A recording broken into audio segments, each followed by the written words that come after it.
let's move to the SEC because I think that one is really interesting. I don't know how you can pick anyone other than Auburn to win that league title just based off of what they have left on the schedule. They get Alabama at home, and then the rest of the way they don't really play anybody, right? They have to play at Tennessee, but those are the only two games where if Alabama plays their B+ game, if Auburn plays their B+ game, I don't think that anybody else can beat them down the stretch of their schedule. So I think that they're probably going to end up winning the conference title. What I do want to talk to you guys about, and T.O., I'm going to go to you first on this one. Is Kentucky better set up to make a run in March than Auburn is at this point? I mean, we just saw what they did to Kansas in Fog Allen Fieldhouse. You don't go into the Fog and beat them by 20. Kentucky went to the Fog and beat Kansas by 20. His name is Oscar Tshiebwe. That's the reason, because nobody has anybody that's going to match up with his intensity on the boards. They're going to be able to control the boards every single game. Now, teams kind of figure whenever you can scout Kentucky, you can find ways to kind of slow them down, take away the advanced pass, get back against Severe Wheeler. But Oscar Tshiebwe is going to keep them in games because he's going to control the boards. The key to this game is who showed up against Kansas. I mean, that's what it comes down to. It was Keon Brooks.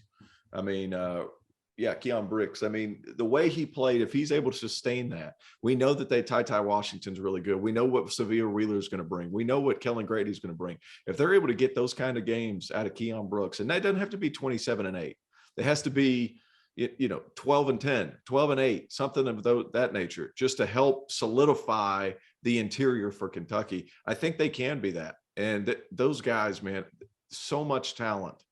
The bench worries me for Kentucky. The bench worries me, but referees swallow their whistle a little bit in the NCAA tournament. I like Auburn better than any team because they play hard consistently, and you never really know how they're going to get their points. They just figure it out. Besides Jabari Smith, they just figure out how to score.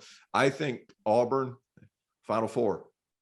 Said Final Four since the beginning. Even said it by accident, and I'm going to go ahead and stick with it. I think Auburn is the team that makes it the furthest in the NCAA tournament.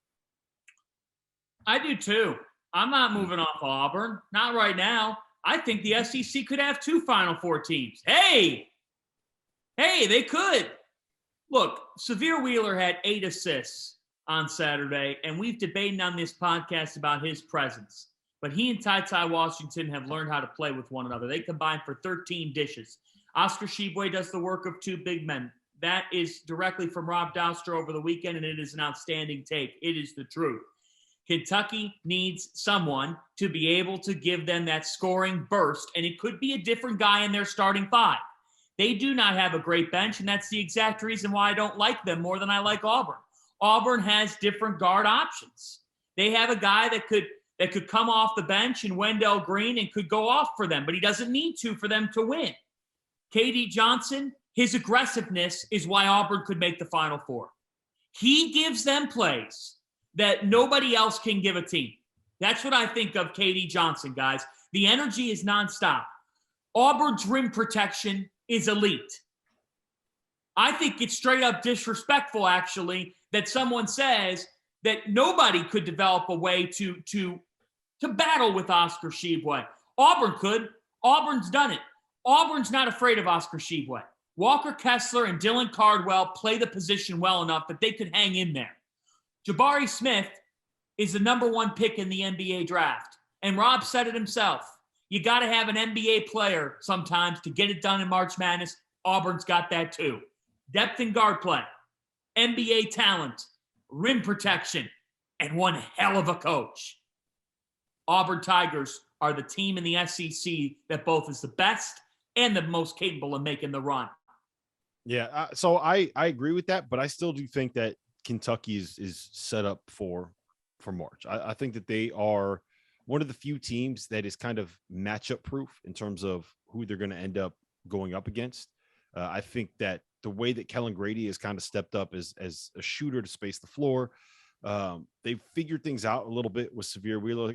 I made the point on After Dark on Saturday, and the way that you can kind of get out and transition because you don't have to worry about sending 5 guys to the defensive glass when you have Big Sheeb down there, I think changes a lot of things for them, and it allows them to take advantage of what Severe Wheeler does best. If you want to beat Kentucky, you have to make them play a half-court game, and you have to make it so that you don't have to guard Severe Wheeler in the half-court. When they are getting stops, And when they're able to get out in transition, that's when they are really, really dangerous because you get this little, like he's like a scat back, right? He's like one of these guys that's impossible to stay in front of. What is Severe Wheeler, like 5'9"? He's like 5'9", 205. I'm shocked that he didn't end up playing running back at some point in his life. Like he would have been a great punt returner, the way that he's built. But you let him get out in transition, and that's when he's going to be at his best. And I think that they've done a really good job taking advantage of that. Right now, Kentucky at Bet Rivers is plus 1,400 to win it all. T.O., Alabama, LSU, Tennessee. You got any take on any of these? I was about to say sleeper pick Alabama, because whenever the game is really tough, they really show up. And you saw what they're capable of against Baylor. You've seen what they're capable of against Gonzaga, against all these other teams, these big time wins that they've had throughout the course of the year. Guard play can get you there. It's just a matter of if they're going to be locked in defensively. And you saw what they're capable of when they are locked in defensively. Baylor had to adjust to them, not the other way around, which I thought was interesting in and of itself. Yep.